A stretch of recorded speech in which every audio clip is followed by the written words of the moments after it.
Krishna friends, તારીખ છે 24, આજે છે અમાસ ને વાર છે ગુરુવાર અને કાલથી ચાલુ થાય છે શ્રાવણ માસ. ફ્રેન્ડ્સ, કાલથી શ્રાવણ મહિનો ચાલુ થશે તો કેટલા બધા તહેવારો આવશે, જેમ કે સાતમ આઠમ, વીર પસલીનો ઢોલ વાગશે, પછી રક્ષાબંધન, જન્માષ્ટમી, 15મી ઓગસ્ટ. ફ્રેન્ડ્સ, બહુ બધા તહેવારો આવવાના છે અને મસ્ત સારા વિડીયો આવવાના છે. તો મારી ચેનલ લાઇક શેર અને સબસ્ક્રાઈબ કરવાનું ભૂલતા નહીં. ઉઠો તો આજુબાજુ મંદિર હોય તો ત્યાં પણ ભક્તિઓના ગીત વાગતા હોય. ચલો ફ્રેન્ડ્સ, મારે મંદિર પણ સાફ કરવું હતું, કાલેથી શ્રાવણ મહિનો ચાલુ થવાનો છે. તો ફ્રેન્ડ્સ, હું મંદિર સાફ કરી રહી છું. હા ફ્રેન્ડ્સ, મને તમારા સાથે એક વાત શેર કરવી હતી.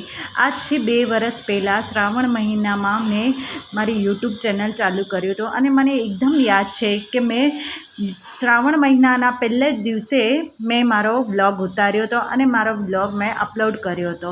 આજ મને 2 વર્ષ થઈ ગયા અને મેં ખૂબ મહેનત કરી, ત્યારે આજે મારું મહેનતનું ફળ મને મળ્યું અને આજે મારા 1000 સબસ્ક્રાઈબર થઈ ગયા છે. આ બધું મારા મહાદેવની કૃપા છે અને બધા મારા સબસ્ક્રાઈબરની. તો ફ્રેન્ડ્સ, આવી રીતે જ મને સપોર્ટ કરતા રહેજો. Thank you all of you તમારા સપોર્ટ માટે.